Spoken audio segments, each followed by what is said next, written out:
México, luego estuviste por Guatemala. ¿Qué es lo que estás haciendo en cuanto dentro y fuera de la batalla cultural? Bueno, me llamo Sandra Broncina, los que todavía no me conocen, que están entrando acá por el perfil de la dignidad. Soy una mujer común, pero con una historia fuerte, como tantas otras mujeres. Soy empresaria, en mi vida privada me mantengo así. Pero me encanta, soy apasionada por cambiar el mundo, así que empecé a involucrarme en temas políticos, en temas de batalla cultural, etcétera, y me enamoré y no pude parar nunca más. No sé cómo llegué aquí, sinceramente. Creo que fui siendo conducida de diferentes maneras, pero hoy me dedico también a viajar, a dar conferencias sobre esos temas y sobre todo mi misión principal es ayudar a sanar una generación de mujeres. Así que estuve viajando justamente en marzo por ser el mes de la mujer, estuve en Chile, de Chile me fui a México, de México me fui a Guatemala. Al total, creo que sumando los tres países, hablé como con por lo menos unas 3.000 personas y la verdad que fue una experiencia muy bonita. Y cuanto más estoy en eso, más veo la necesidad de que realmente demos esa batalla, ¿no? Yo siempre digo, si sanamos a las mujeres, salvamos Occidente, porque la serpiente desde el Edén sabe que si derriba a la mujer, derriba a la humanidad. Entonces, eso es lo que ha pasado con nuestra generación, sobre todo. Y bueno, creo que esa es la introducción que podría hacer. Excelente, ¿no? Pues sí, muchas veces puede ser complicado, cansado, ¿no? Este tema de las giras y demás, pero vale la pena, ¿no? Al final todos estamos llamados a esta misión y sin duda el poder, el que tú puedas llegar a tantas mujeres y dejar ese granito y poder dialogar con ellas, impactar en ellas es fundamental, no solamente para dejar algo, sino inclusive para cambiar vidas, ¿no? Entonces, fundamental que cada uno desde su lugar, pues aporte, ¿no? A esta misión que se le encomienda, ¿no?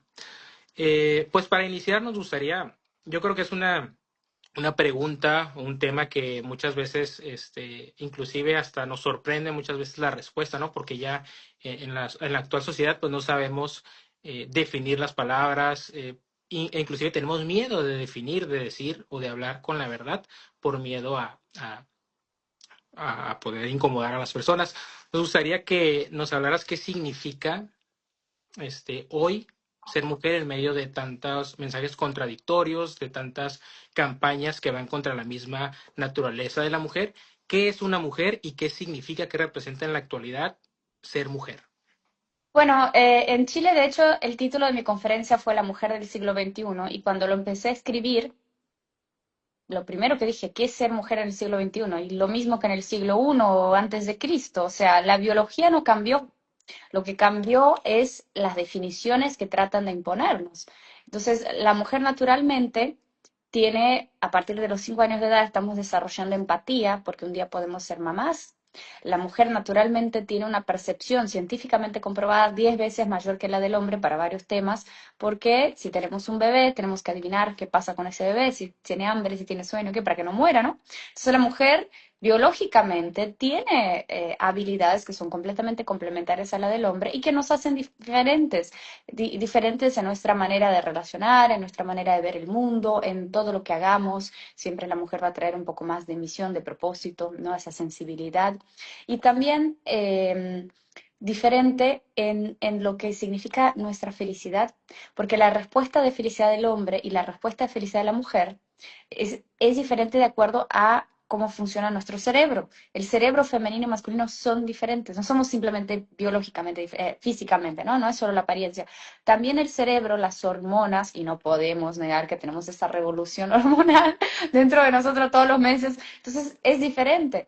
Y la mujer se siente feliz cuando está creando vínculos, creando comunidades, todo, la serotonina, el estrógeno, todo las hormonas femeninas tienen la respuesta de felicidad cuando tenemos un niño en los brazos o cuando estamos siendo madres de alguna manera.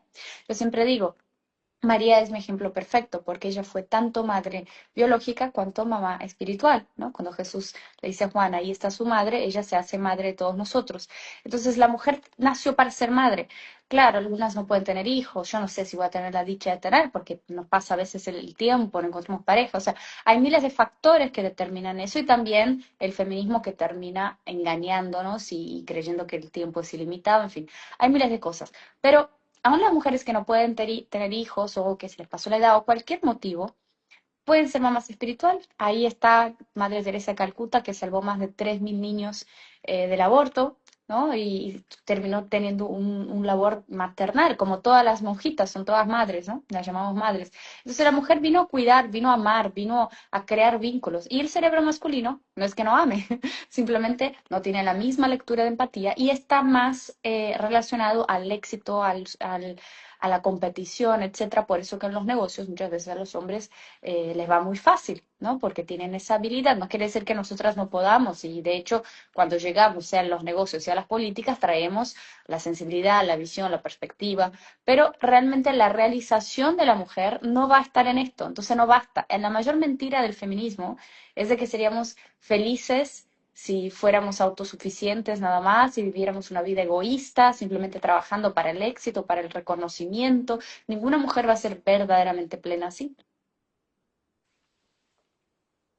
Sí, de acuerdo, ¿no? Y como bien mencionas, tal vez mucho de lo que mencionas se puede escuchar o aquellos que están atacando esta parte de la naturaleza de la mujer pueden hablar de simplemente de roles, ¿no? De decir, es que las personas o los conservadores y demás simplemente quieren remarcar siempre esta parte de los roles de género y decir que esto se mantenga siempre así y demás, pero claramente hablas de naturaleza, ¿no? Obviamente hay roles, existen los roles, pero como bien sabemos, cada ser humano es una parte de naturaleza y una parte de cultura, no es esta parte conjunta, no es simplemente lo natural o un constructo de la cultura, sino es esta unión entre ambas partes. ¿De dónde crees que viene y cuáles son las principales como consecuencias que se ven reflejadas de esta parte de la negación de la naturaleza y de esta propuesta hacia la mujer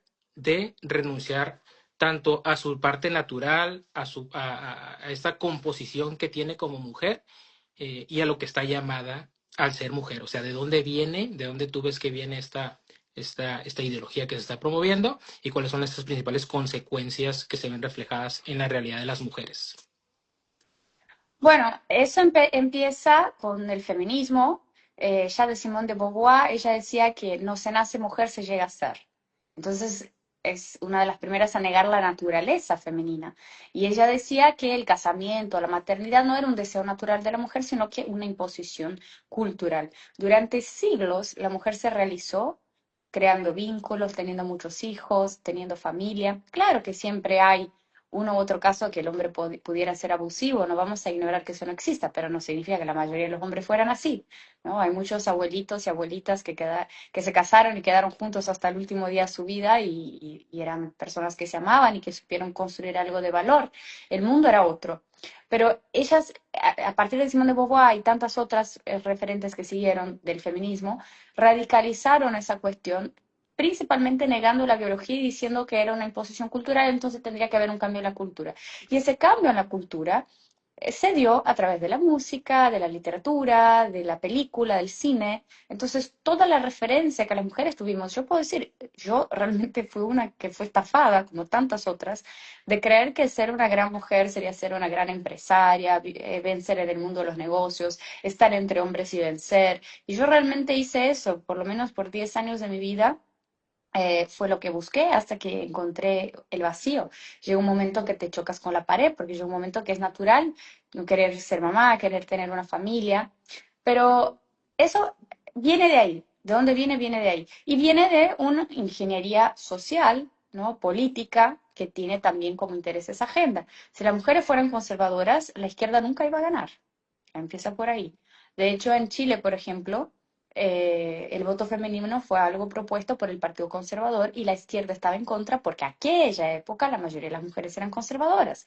Entonces también hubo una ingeniería social, especialmente de la izquierda, de esa visión marxista que transformó el feminismo en un movimiento colectivista de pelea de clases, ¿no? El opresor contra el oprimido, el rico contra el pobre, el blanco contra el negro, el hombre contra la mujer. Y ahí se creó la guerra de los sexos. Y el marxismo era una ideología atea. Entonces, todo lo que niega a Dios, niega también la naturaleza que Él creó.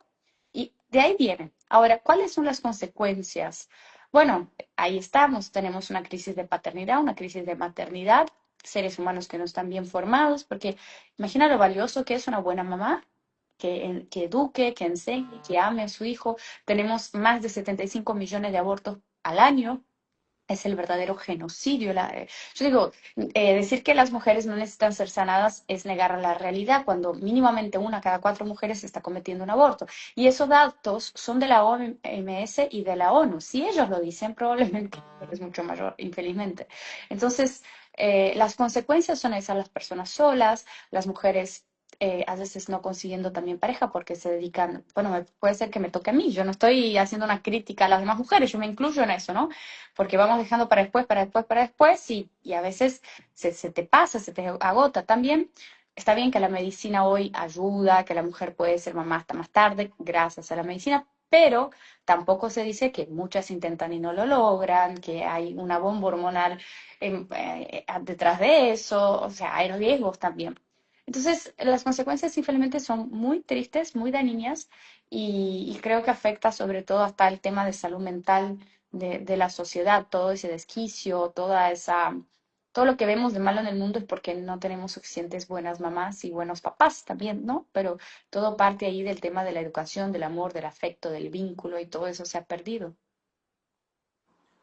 Sí, totalmente de acuerdo. Y como mencionas, ¿no? Es esta parte de, como bien lo conocemos, ¿no? La ideología de género, ¿no? Y siempre que hablamos del tema de la ideología de género, ¿cuáles son estos fundamentos a lo que tenemos hoy? Pues básicamente el feminismo, ¿no? O las propuestas de diversas referentes del feminismo que proponen esta parte de decir, borramos la identidad de la mujer, que es una mujer, y en el momento en que cualquiera puede ser una mujer, pues la mujer pasa a segundo término, y sabemos que esta ideología a quien principalmente, que sabemos que van por niños y van por muchas cuestiones, pero a quien principalmente o primero atentan es contra la mujer, ¿no? Porque es básicamente el borrado de la mujer, ¿no?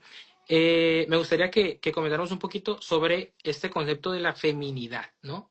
Que sabemos que tal vez podemos entenderla o se nos ha hecho que entendamos de la feminidad o así se ha impuesto para que las mujeres o en general se entienda como esta parte de debilidad, esta parte de inferioridad, esta parte de decir, eh, como lo venimos mencionando, ¿no? Un rol a ser femenina, tener ciertas prácticas, ciertos gustos, ciertos intereses, pero eso es algo impuesto culturalmente, que te hace inferior, que te hace ser subordinada y demás. O sea, ¿cómo definirías la verdadera feminidad, la feminidad auténtica?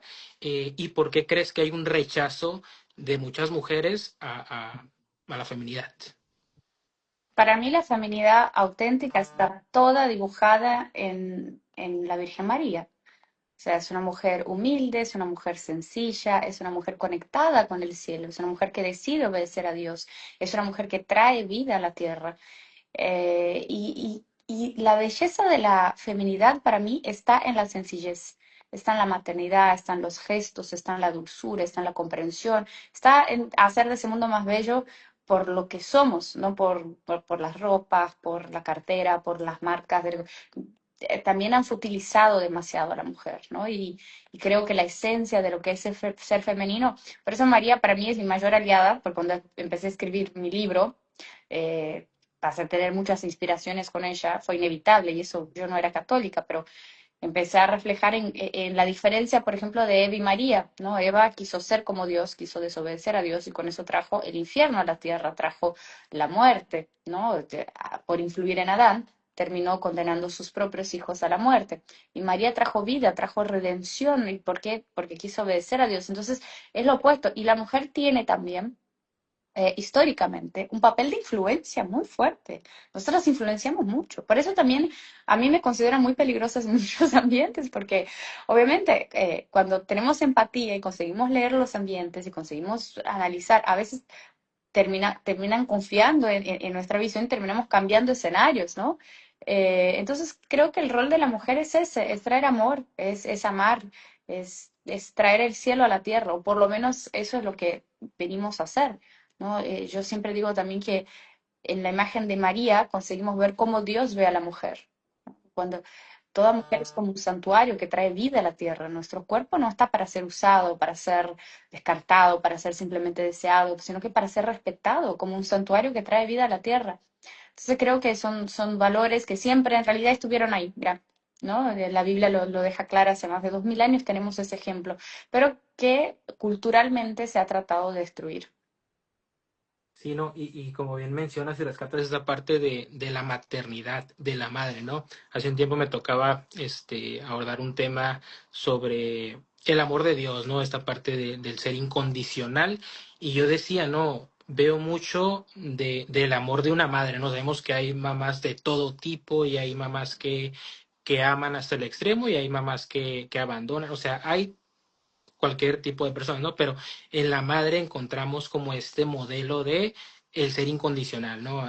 La semana pasada en un live hablábamos esta parte de decir, pues mamá, no todos los días se levanta con ganas, de buen humor, pero se levanta, te despierta, te hace el desayuno porque te ama, ¿no?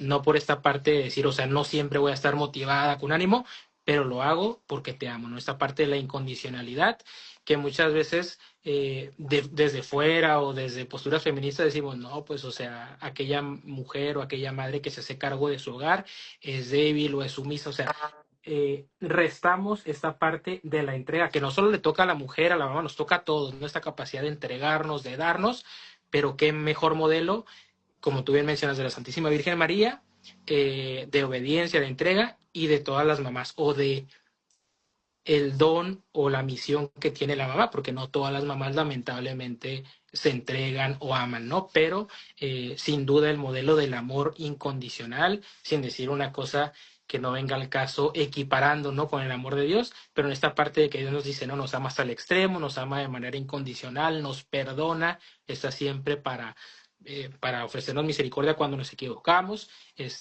Yo lo pondría y tal vez por mi experiencia, no mi caso con mi mamá, del amor incondicional, este modelo, la mamá, ¿no? Una mujer que está llamada a hacer eso, ¿no? A amar de manera incondicional. Este, Y creo que parte de nuestro trabajo en esa batalla cultural es que se vuelva a aplaudir a las mamás. Tenemos que volver a aplaudir. Esos días puse en Twitter algo así, como elogiando a la mujer que es madre, y una mujer que es madre me contestó, ay, qué lindo leer esa empatía de una mujer que no es madre, o sea, es tan raro leer eso. Yo dije, eso no tenía que ser raro, eso tenía que ser común, o sea, tenemos que volver al sentido común de valorar, de aplaudir a las mamás, porque no basta con, tenemos una lucha política, ¿no? Por ejemplo, acá en Argentina, en varios países queremos derrogar la ley del aborto. Es muy importante, es urgente, urge derrogar la ley, pero no basta con solamente derrogar la ley. Eso es lo primero, obvio, es emergencial, pero también tenemos que derribar la cultura de la muerte, porque existe una cultura que enseña a la mujer a matar a su hijo en el vientre y esa cultura la lleva a cometer un asesinato con el agravamiento del vínculo del cual quizás por una vida ella no se vaya a recuperar, no deja de ser mamá, pasa a ser mamá de un niño muerto, ¿no? Las células del bebé quedan para siempre en el cuerpo de esa mujer y el aborto termina siendo una segunda violación al cuerpo de la mujer que nadie habla de eso, que no es sencillo, ¿no? Y cortar a pedazos un bebé dentro tuyo para quitarlo. Entonces, todo muy traumático, es todo muy agresivo, todo muy violento y es todo muy promovido, porque es una cultura de muerte. Entonces, tenemos que, aparte de luchar políticamente para derrogar leyes así, tenemos que volver a establecer una cultura de vida, una cultura donde es lindo traer vida, es lindo ser mamá, es lindo cuidar y aplaudir a esas mujeres. Los lugares donde culturalmente las mamás son más valoradas son donde nacen más hijos, porque es un rol social que hay que urgentemente volver a valorar, aplaudir, elevar, porque son esas mujeres las que van a terminar salvando Occidente, las que tienen buenos hijos y que saben crearlos, no las que salen decretando muerte al macho, haciendo histerías en la calle, quemando iglesias, o sea, el orden a todo ese caos que vivimos viene por esa parte de ayudar a sanar a las mujeres y traer la cultura de vida.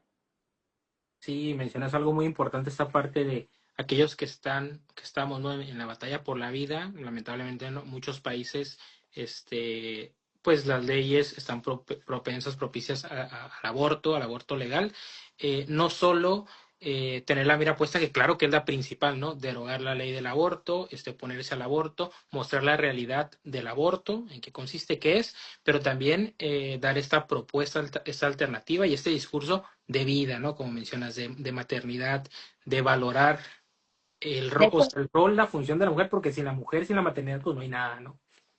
de hecho, eso fue lo que más hice en México, porque cuando yo decidí hacer esa gira, yo nunca había dado bueno, había dado una conferencia sí en la Universidad de la Libertad de Salinas el año pasado, pero bueno, ahí hablé sobre poner a Dios en el centro, que es algo que no podemos olvidar. Eso también es parte de mi papel en esa batalla cultural, dar lo que llamo la batalla del alma, ¿no? De que todos nosotros la trabamos y no podemos quitar a Dios del centro.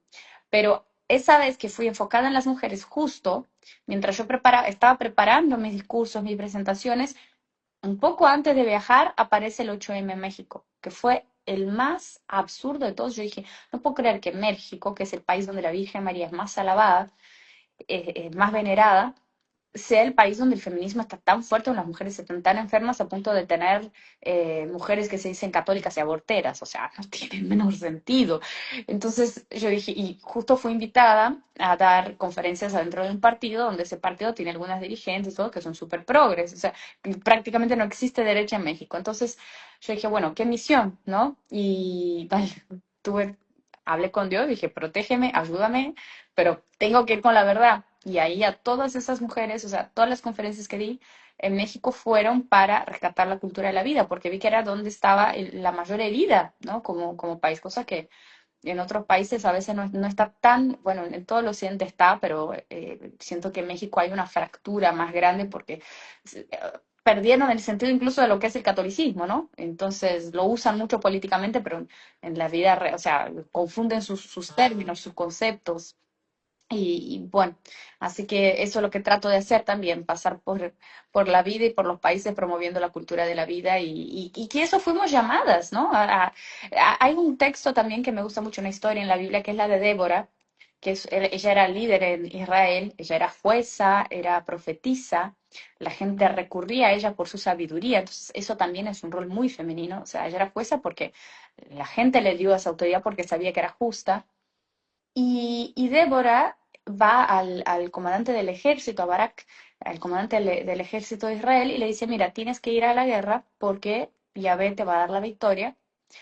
Y, y él dice, bueno, voy, pero si me acompañas. Entonces ya muestra la confianza en la complementariedad, en la sabiduría, en el discernimiento a la mujer. Y ella dice, voy contigo, pero te aviso que la victoria será dada a manos de una mujer. Y la victoria, el comandante del ejército opuesto, termina cayendo en la mano de Jael, que era una mujer también israelí.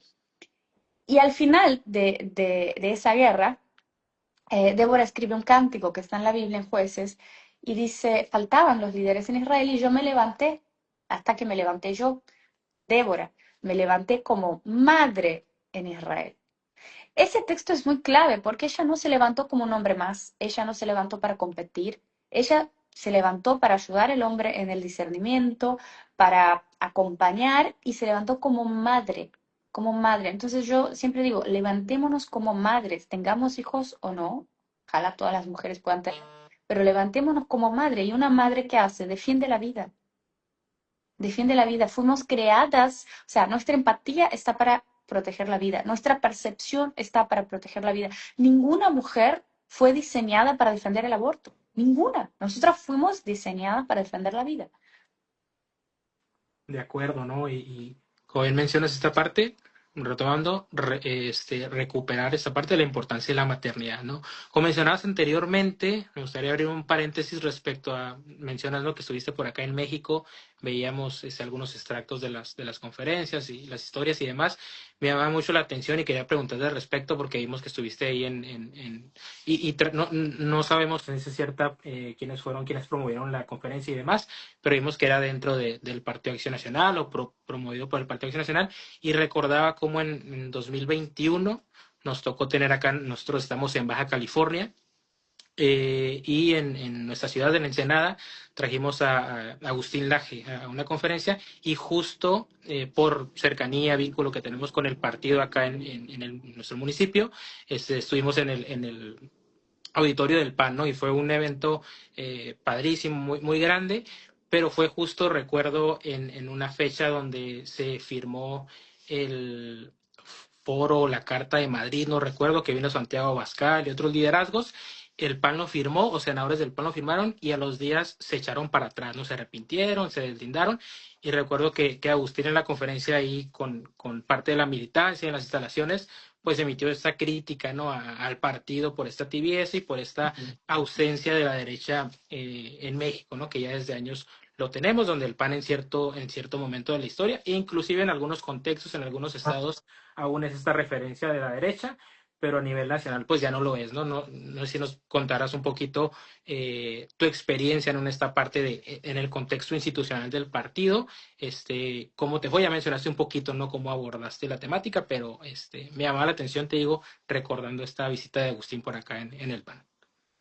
Bueno, yo dije, yo no fui a defender partidos ni políticos, yo fui a defender mis ideas y soy así en todos los lugares. O sea, yo defiendo mis convicciones, libre mercado, vida, libertad, o sea, esos son mis banderas y mis causas. Lo hago por pasión, mis ingresos vienen del sector privado, vienen de mis negocios. Yo hago mis negocios para después poder estar bien y pasar tiempo haciendo lo que me gusta. Entonces, en el caso del PAN, la invitación vino, hay un núcleo en el PAN que es conservador. O sea, de lo que hay en México, solo hay tres partidos, no todos los partidos son progres, pero hay gente dentro de los partidos que es súper conservadora y que quiere recuperar esos valores. Y no se puede ignorar a esa gente, ¿no? Y me acuerdo que la primera vez que fui a México me llevó Tumba Burros, mi amigo que es un estratega político, me presentó a esa gente del PAN, todos muy conservadores. Él, de hecho, fue echado porque fue y les dijo en la cara también el PAN que estaban siendo progres, etcétera. Y él me presentó a ese núcleo más conservador que está Yeve, está Noir, están todos ellos.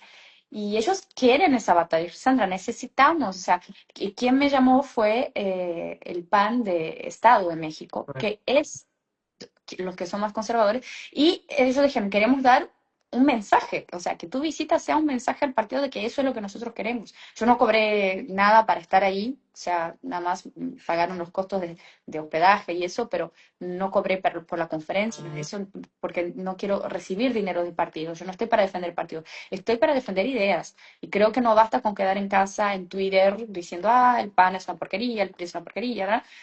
Criticando todo y sin hacer nada. O sea, si Dios me abre las puertas en un país, es porque tengo una misión ahí. Mi misión va a ser sanar, va a ser recuperar, va a ser influir. Si a alguien no le gustó la conferencia y se levantó y se fue, no importa. Yo fui con la verdad. Yo no fui para validar lo que está mal. Yo fui para, al contrario, ¿no? A mostrar, exponer lo que está mal. Así que creo que hay gente buena. O sea, yo me acuerdo que la primera vez pregunté, del PAN, ¿cuántas personas hay? Hay como 250.000. ¿Y cuántos son conservadores? 200.000. Dije, entonces, ¿por qué los progres están ganando? Bueno, pues hay que alzar la voz. Y siempre digo, no es gritar más alto, sino hablar más claro. Creo que cuando hablamos más claro, la gente lo entiende y eso tiene un efecto, ¿no? Eso es la batalla cultural al final del día. Sí, ¿no? Y como mencionas, yo soy uno de esos 250.000, aunque algunos por aquí me pondrán una tachita, pero desde hace tiempo no he estado cada vez un poco más alejado de la parte del partido, del PAN, pero pues tengo esta afinidad con el partido porque sabemos, siempre hemos estado involucrados en la parte política y sabemos que al carecer de una alternativa o una propuesta más ideal a lo que consideramos, pues reconocemos que pues en el PAN aún la tenemos o podemos rescatar algo, ¿no? Pero pues, Es que la política es persuadir. bueno, Política es diálogo y persuasión. Todo entre los actores y con la sociedad. Entonces, ¿qué tengo que hacer yo? Persuadir, decir, mira, eso es lo mejor por esos motivos, ¿no? Es pelear, es dar las razones y la gente dice, wow, esa es la verdad. ¿Qué está pasando en Argentina, por ejemplo, con Javier Milei? Él tiene las ideas muy claras, él tiene ideas. De ahí, ¿quiénes van a adherir a esas ideas o no? No importa. Muchos criticaron, ay, porque hay gente del kirchnerismo que está entrando. Yo tengo un amigo, por ejemplo, un diputado, se llama Quintar. Él, cuando dijeron, ay, los kirchneristas están entrando, pusieron el nombre de él. Y yo dije, era kirchnerista, o sea, ni sabía. Dijo, sí, Sandra, porque no había otra opción. O sea, en mi provincia, los que se decían de derecha, los radicales, eran peores, eran más corruptos, eran más no sé qué. Y si yo no estuviera, pero si ves mis discursos desde aquella época, mi discurso siempre fue pro negocio, pro mercado, etcétera. Entonces no tenía pensamiento literalmente de izquierda, pero es una persona que adhirió a las ideas de la libertad y está apoyando y está haciendo, o sea, ya tenía esas ideas, ¿no? No tenía oportunidad porque no existía un partido que realmente fuera como la Libertad Avanza, la derecha también era progre y corrupta, pero hay personas que sí, de hecho, hasta era, vamos, Patricia Bullrich, ¿no? Era una persona que ya pasó por diferentes partidos, tuvo diferentes posiciones, pero ella entendió que las ideas de Milei eran las mejores y que la gente quiere eso. Entonces, a partir del momento que ella entendió, ella adhirió 100%. Entonces, ¿qué es la política? Es salir peleando con todo el mundo, decir, no, tú no, tú no, tú no. Descartas, haces una secta, no vas a ganar nada. No, no vas a avanzar. Entonces, la política al final tiene que ver con la persuasión y alianzas por las ideas. O sea, olvida que todo ser humano es imperfecto, todos van a ver. ¿Cuáles son mis ideas? Es pro vida, es anti-woke, es mercado libre, listo, se juntan y vamos adelante. Pero para todo eso hay que conversar. Entonces, creo que sí, ojalá idealmente que en México se levante una lideranza verdaderamente conservadora o con las ideas más claras. Si no, hay que tratar de recuperar el PAN. Y si se levanta, también a veces va a tener que hacer acuerdo con el PAN, porque no hay cómo tener mayoría en el Congreso, no hay cómo aprobar. En la democracia es imposible. Me encantaría que todo Occidente fuera como Mónaco, monarquías católicas. Eso sería lo ideal. Como Papa de Mónaco ahí con la familia real fue el más lindo, los valores. O sea, sería mucho mejor bancar una familia monárquica que toda esa clase de políticos que están ahí literalmente haciendo volumen. Pero no podemos volver a esas monarquías. Me encantaría, pero en democracia, la palabra ya dice, es la mayoría. Entonces hay que saber hacer alianzas, hay que flexibilizar. No se puede flexibilizar en los valores. O sea, mis valores son esos. Yo les dije todo. De hecho, en México estoy muy cercana de la gente de Ricardo Salinas, que posiblemente sea una opción, y yo les dije, mira, para mí Salinas, el discurso que viene dando es el discurso de Milei, conservador en los valores básicos de la sociedad y libre en lo económico. Lo apoyo. Aparte, sé que el empresario, como soy empresaria, el empresario sabe administrar, tiene experiencia, me gusta. Si en algún momento deja de representar esos valores, un día se despierta y dice, ahora soy pro aborto, ¿no? Entonces yo me bajo, porque no dependo de la política. Entonces, creo que es eso, tenemos que saber conversar, saber persuadir, saber convencer, y si convencemos a la gente, los partidos terminan viniendo con nosotros, porque los partidos al final quieren sobrevivir, los políticos quieren seguir ahí. Entonces, si la gente entiende que eso es lo mejor, ellos mismos van a cambiar de posición para poder seguir existiendo políticamente.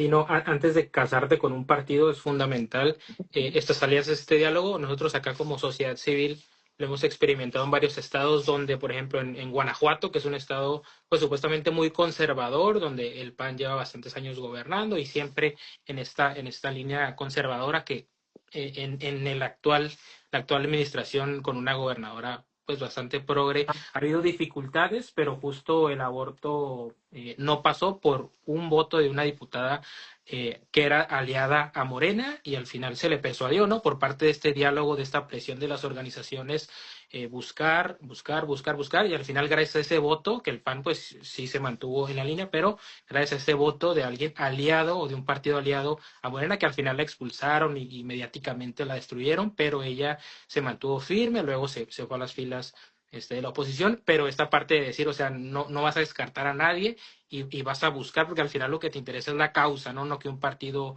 brille o luzca, sino en este caso parar el aborto, ¿no? Entonces, fundamental esta parte en política, como bien mencionas, el diálogo y la persuasión hacia aquellos políticos para convencerlos de tus causas, de que son de sentido común, de verdad, y que la mayoría es lo que pide, ¿no?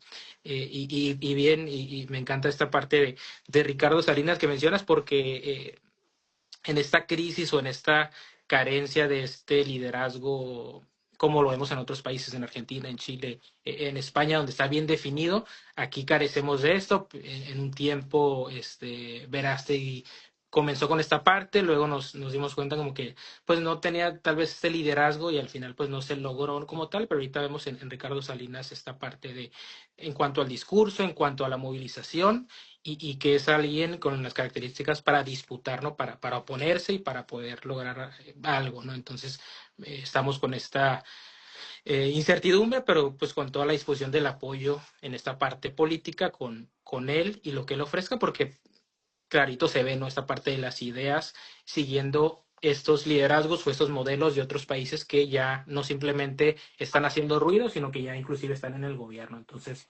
este, pues es fundamental. Sí, yo creo que, bueno, tocaste un tema sensible, pero yo siento que Eduardo tampoco no es una opción perdida en el sentido de de apoyo por político, por más que él se haya bajado, hizo un live rezando el rosario y se sumaron 300.000 personas. Sí, Entonces, eso es capital político y al final él tiene esas banderas de vida, etcétera. No, no siento que, a pesar de que le ha pegado a nuestro presidente, y yo obviamente voy a defender mi ley lealmente porque aparte conozco la realidad de Argentina, estoy aquí, sé lo que es mejor, pero más allá de esas diferencias, yo siento que él futuramente, ojalá hasta pueda, de alguna manera, no sé, no quiero predecir el futuro, pero que se junte con Salinas o se apoyen. Yo no sé nada de la relación entre ellos, pero me gustaría que no lo perdiéramos del todo en la batalla porque sus motivaciones son correctas en México y tiene las mismas banderas. Entonces espero que siga en ese camino, quizás Dios lo esté preparando para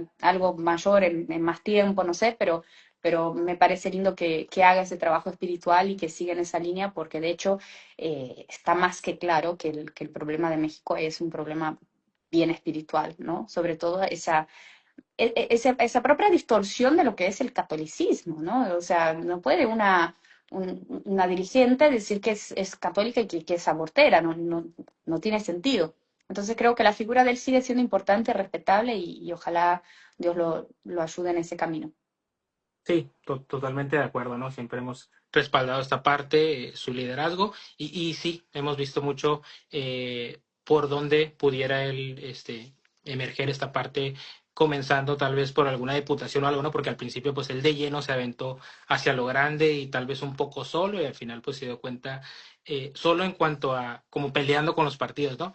Pero tal Es que vez la, hay que es buscar que a la la vía. política y la política es muy difícil para los idealistas. Yo digo, yo soy una idealista. Yo tengo un ideal. Yo quería que todo el mundo fuera cristiano, que no hubieran guerras, que todo fuera bien. Yo soy súper idealista. Yo estoy en eso por idealismo. O sea, nadie me paga nada de ningún lado. Ya me inventaron de todo, que pudiera ser espía, que pudiera ser prostituta. Y yo dije, no, yo me mato haciendo mis negocios para después poder estar dedicándome gratuitamente a cosas que me llenan de sentido, porque ahí es donde siento también que estoy de alguna manera ejerciendo mi maternidad, digamos, ¿no? Enseñando, ayudando a cambiar el mundo, pero es muy difícil para un idealista. Yo entré con todo esto y me operaron de todas las maneras y vi que habían cosas que eran difíciles. Una cosa es lo que imaginas, otra cosa es cuando vas a la práctica, existe un sistema, ¿no? Y ese sistema, bíblicamente, está en las manos del diablo, seamos claros. O sea, la Biblia dice, habla del diablo como el príncipe de este mundo, el príncipe de ese sistema de cosas. Él ofreció todos los reinos a Jesús.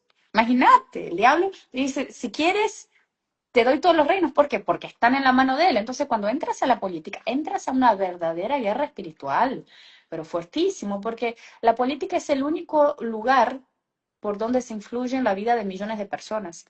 Y llegamos al punto de que la política está influyendo en el alma de las personas, que es lo que vimos con el caso de Noelia Castillo, ¿no? El Estado la saca de los padres, la expone a violaciones, esa chica termina intentando suicidio y después el Estado le ofrece un suicidio. Sabemos cuál es el camino al suicidio, ¿no? Sé que Dios habrá tenido piedad de ella, pero llega un momento, la ideología de género, o sea, llevar eso a las escuelas, que un niño que no sabe, eh, todavía se está desarrollando, que le digan que puede ser un niño, que puede ser una niña, o sea, eso ya es un tema espiritual, entonces sabemos que eso es la política, pero después que entras, pierdes mucho de tu idealismo y vas a la realidad, ok, ese es mi ideal. Ahora, ¿cómo hago con que eso resulte? En esa posición estuvo mi ley y está mi ley, ¿no? Una cosa es todo lo que pienso, otra cosa es, bueno, ¿cómo voy a hacer cuando de mi propio espacio me están traicionando, etcétera, y tengo que ganar una elección nacional porque si no tengo votos suficientes no saco el país adelante?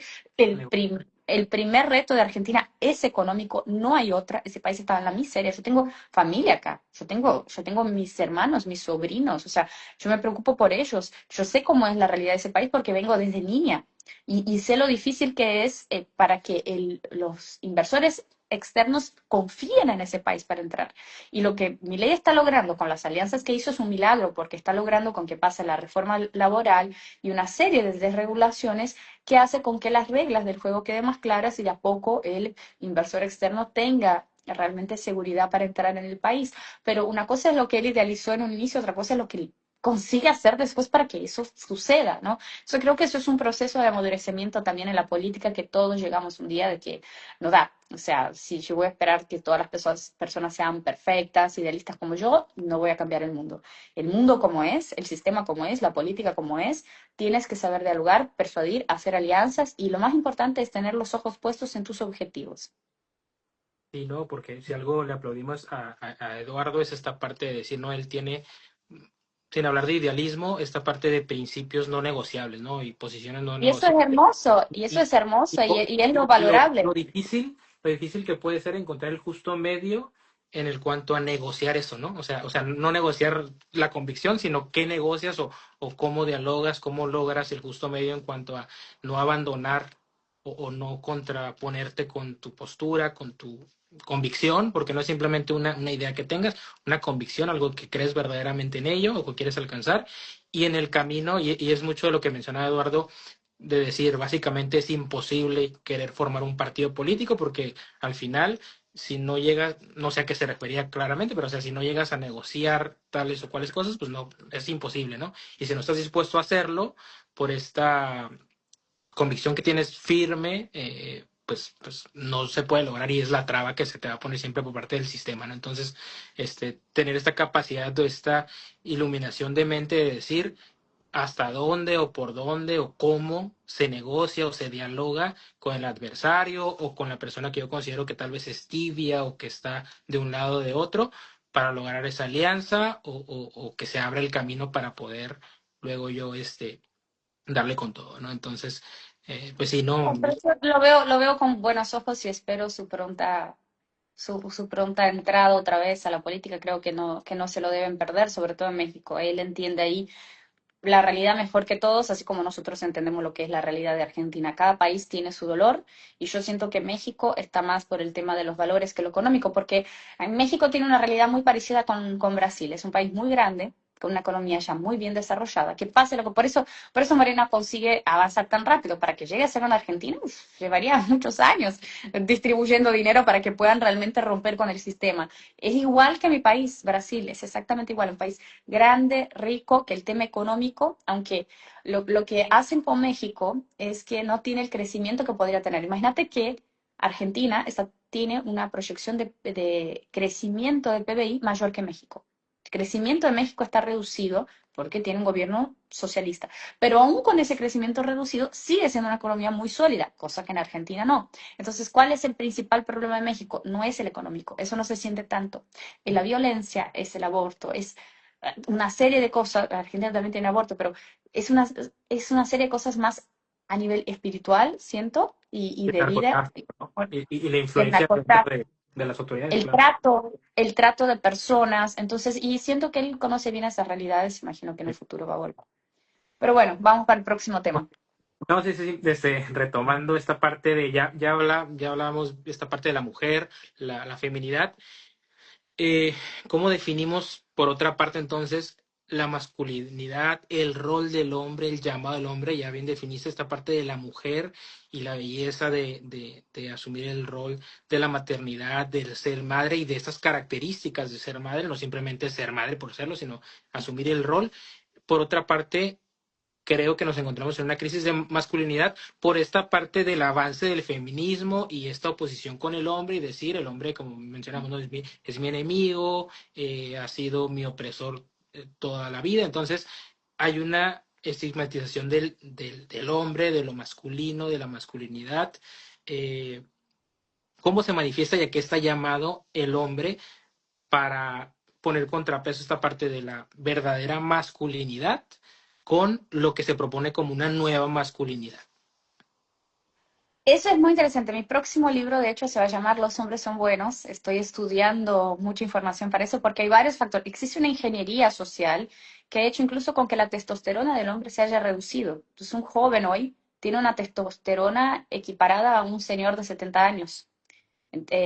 Realmente hubo, tanto de la alimentación, los hábitos, etcétera, un ataque a la masculinidad. Y obviamente del feminismo, porque las mujeres dejaron de valorar a los hombres y también el hombre necesita, ¿no? Que valoremos. Yo siempre valoro, yo siempre, un hombre me ofrece abrir una puerta, siempre, estoy siempre en aviones, en vuelos y siempre algún hombre se me ofrece a bajar la valija y yo digo gracias, por eso no soy feminista y siempre los veo como felices. Entonces tenemos que volver a agradecer y valorar la caballerosidad, ¿no? Para todo eso es importante. Pero hablando sobre lo que es la masculinidad y el papel del hombre, eh, Hay un texto, volvamos siempre a la Biblia, que para mí es la fuente mayor de sabiduría. No hay libro más rico. Yo puedo leer miles de libros, pero la Biblia siempre va a traer la respuesta más exacta. Cuando existe la caída de la humanidad, una de las consecuencias que el propio Yahvé, Dios, ahí en ese momento dice a la primera pareja humana, él dice a la mujer, tu deseo ardiente será por tu esposo y él la dominará. Entonces no significa que no exista esa tendencia de dominar del hombre, digamos, eso sería un rasgo de la imperfección humana, ¿no? De la imperfección, porque el hombre es físicamente más fuerte que la mujer, emocionalmente la mujer, como depende del vínculo, se conecta mucho más rápido al hombre, entonces si el hombre quiere maltratarla, traicionarla, etcétera, la mujer va a sufrir mucho más, y eso es parte de la caída de la humanidad. ¿Dónde eso se equilibra? Cuando llega Cristo. Cuando llega Cristo, aparte de tratar muy bien a las mujeres, de elevarnos, de traernos la dignidad, también equilibra porque Cristo dice, el hombre es la cabeza de la mujer, pero la cabeza del hombre es Cristo. Ahí está la verdadera masculinidad. O sea, el hombre que no tiene a Cristo como su cabeza difícilmente va a desarrollar la verdadera masculinidad, no tiene cómo. Porque cuando Cristo se pone como cabeza, después dice cómo el hombre tiene que amar a la mujer, como Cristo amó a la congregación entregando su vida por ella. Entonces, ese es el modelo de masculinidad, que es un modelo de protección, de ponerse adelante, de proteger, de cuidar. O sea, ese sería, y de no abandonar. Entonces, eso sería el modelo perfecto de masculinidad que tenemos que recuperar. La verdad que el occidente se construyó a base de la cultura cristiana. Posté en Twitter, hoy o ayer dije, make West Christian again. O sea, tenemos que hacer con que el occidente vuelva a ser cristiano, porque ahí están nuestros padrones, ¿no? Para las mujeres está la Virgen María, para los hombres está el propio Jesucristo. Obviamente los hombres no van a ser perfectos, pero si al menos lo aceptan como su cabeza y tienen ese conocimiento básico, van a saber cómo ser buenos hombres. Yo fui incluso en Guatemala, tuve una experiencia muy interesante porque me invitaron a ir a escuelas de niños, a dar conferencias sobre qué es ser un caballero. O sea, qué es ser hombre, ellos lo saben, por nacer un hombre, yo no les voy a enseñar eso, pero qué es ser un caballero, eso sí se enseña de una mujer, ¿no?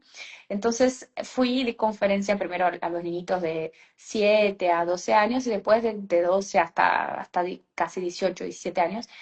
Y fue muy interesante esa experiencia porque hubieron preguntas muy sensibles, ellos estaban muy interesados en el tema y al final, entre las preguntas sensibles, un niño me pregunta, ¿cómo voy a saber que puedo ser un buen hombre y dónde puedo encontrar una referencia cuando no tengo papá? Imagínate yo escuchando eso, o sea, mi corazón, ¡ah! Por adentro yo estaba como... Y ahí yo le dije, bueno, la Biblia dice que aunque tu padre y tu madre te abandonan, el Señor te recogerá.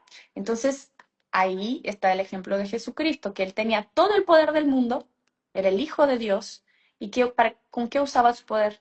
Para sanar, para cuidar, para alimentar a la gente, para... Entonces, eso es la verdadera masculinidad, saber que eres más fuerte, pero usar tu fuerza aliada a la virtud. En fin, creo que tenemos mucho trabajo por adelante. Y no, como bien mencionas, esta parte de la protección, retomo, ¿no? Lo que mencionaba cuando hablamos de la mujer, de la feminidad, se sataniza esta parte de decir, más que los roles, a lo que se está llamado por la naturaleza misma, ¿no? Y tú ya bien lo desarrollaste en ambos casos, ¿no? En el hombre y en la mujer. Eh, ¿Tú consideras, porque como mencionamos, esta parte de la influencia del feminismo con respecto a ir contra el hombre, contra los roles del hombre o las tareas del hombre, o esto, como mencionas, esta parte de cargar la maleta y decir es un micromachismo, ¿no? Porque estás dando por entendido que necesito, o sea, ese tipo de mentalidad que en los adolescentes y en la población en general, pues está ya eh, muy dentro y tal cual, cómo esto afecta o básicamente afecta en cuanto a las relaciones. ¿Y tú crees que esta parte de decir separar, dividir, tiene un trasfondo de atentar contra, como bien lo mencionamos, ¿no? Si nos ponemos a desglosar la ideología de género, sabemos que es una ideología que atenta contra la reproducción del ser humano, ¿no? Porque si hablamos de ideología de género con los menores de edad y hablamos de infancias trans, pues decimos un menor de edad lo mutilas y lo dejas eh, sin capacidad de reproducirse, o si hablas de esta parte de división, de conflicto entre sexos, pues obviamente si la mujer es mi enemigo, pues no me voy a querer relacionar con ella y por lo tanto, pues atento o es una ideología. ¿Tú lo ves así? O sea, esta parte de la relación entre hombres y mujeres que apunta entre muchas cosas hacia eso o suena conspiranoico. No, obvio que sí, es ingeniería social. Y no olvidemos lo que fue Epstein. Mira la locura de lo que salió en los archivos de Epstein. O sea, él con Bill Gates dibujaban pandemias y hablaba también con otras personas sobre trans, todo eso. O sea, esa agenda pedófila, porque es una agenda pedófila de llevar ideología de género a las escuelas. Eso está. Hay mucha gente muy poderosa en el mundo que tiene esa inclinación turbia. Entonces no podemos ignorar. Y cuando derribas la maternidad y la paternidad, también derribas un instinto protector importante. Porque yo, aunque no tenga hijos, quiero agarrar del cuello a un político, a alguien que quiere ir y poner una ideología de género en las escuelas, porque tengo un instinto materno. Y un hombre que tiene un instinto materno también no va a permitir que a una mujer que tiene un instinto paterno, no va a permitir que a un niño se le haga un daño. Entonces, la maternidad y la paternidad son importantes no solamente para tener hijos, sino que para conservar el sentido común en la